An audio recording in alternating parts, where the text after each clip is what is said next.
as soon as AI can human better than a human can, it's tough.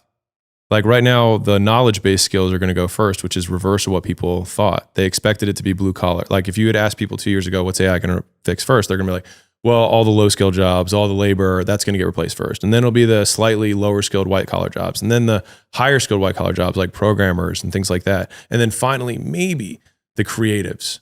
But it's been the exact opposite of that. It started with the most creative things like making images and paintings and pictures and essays and words. Like most of human communication in a creative venue, like it can do that first. And robotics is already there in terms of being able to do better than what a human can. It just hasn't become cost efficient. But we know on any time horizon that technology becomes more efficient over time. And when that AI brain meets this robot body, it can now do what humans can do in the real world. And so like, where do humans go? That's fundamentally the issue. They have a 4.5-year UBI study that's being undertaken by OpenAI because they, I'm pretty sure, know what's going to happen, which is that many, and like, even if there are, like, to your point, like, even if there are jobs that like some humans can do, most humans can't. And so like ChatGPT writes better than like 60% of Americans. In 15 seconds as well. So right. And that's today. The question is what ChatGPT 100 can do. Maybe it writes better than all humans. Because there's something called the drift, which is right now AI is learning from humans, right? It's learning from the stuff we do and it's mimicking that. But in a future iteration, it will learn from itself. It'll be AI learning from AI. And then at that point, it starts to drift away from what we know to what is purely AI generated. And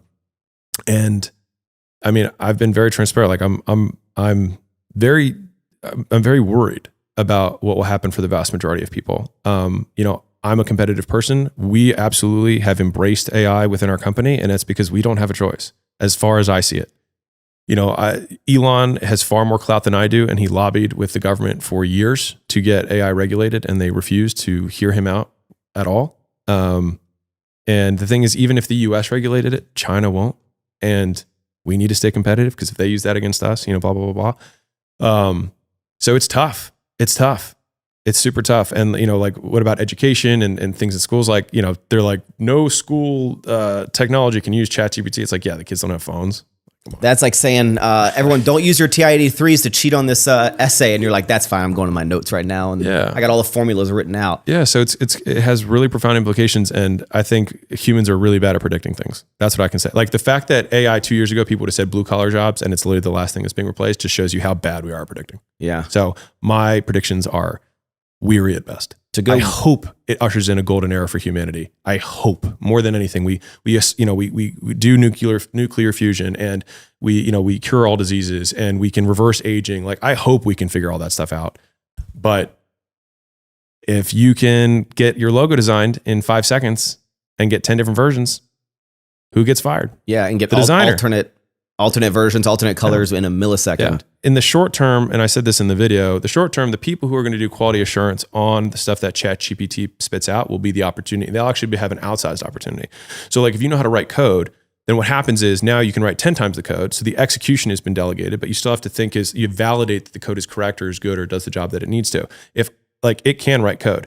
If I were to ask it to write code, I don't know how to read code. So it doesn't matter that it can write code for me because I don't know how to judge it. So I still need a human to do that. And that human can now check 10 times as much code or 100 times as much code, which means the value of an expert increases in the short term. Long term, once the AI can check itself and can do it better than a human can, it can check millions of lines of code. Outside of business related things, just to go a little nerdy or deep on that, Okay. Neuralink. Yeah.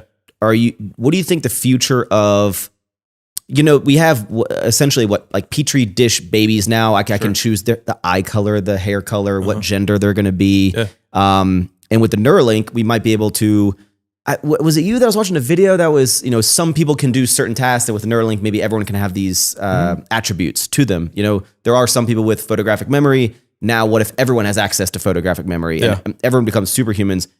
What do you think of the future race if everyone's just perfect? I mean, it's going to be sick, honestly. They'd be better than the current race. Damn. I mean, at the end of the day, survival of the fittest means the survival of the most adaptable. And so if you have if you go from bioflesh that can get diseased, it can get hurt, it ages, it decays, right?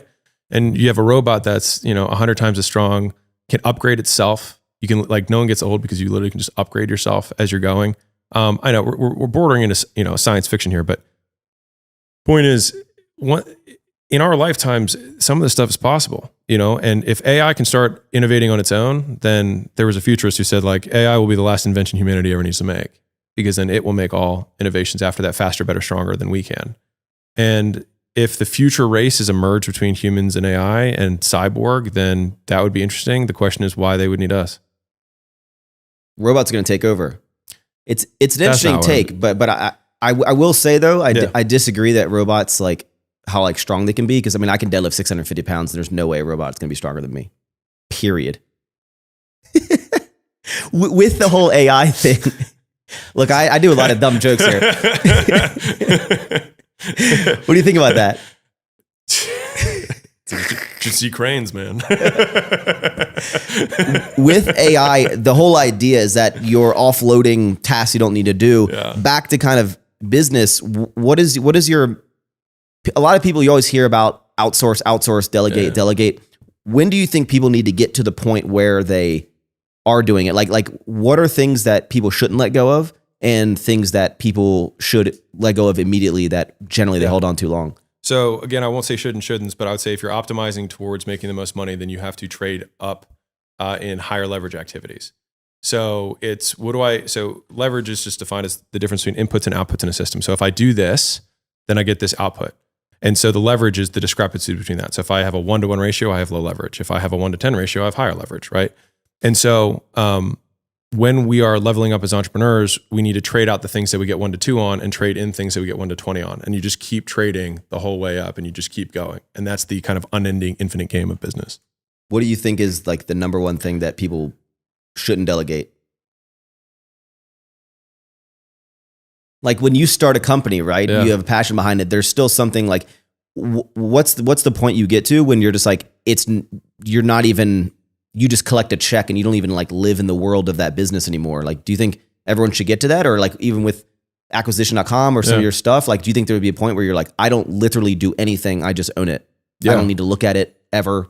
Like, do you lose the interest and the passion for it when it gets to that point though? Well, if you get to that point, then you're probably inherently disinterested.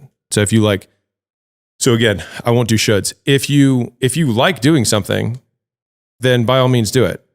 If you're optimizing for how much money can I make, then it's theoretically, if you can get someone to do the same thing that you're doing and do it for less than 100% of your equity, then you trade up. And if you get lots of people to do that, then you make more money. So the idea is to solve for zero.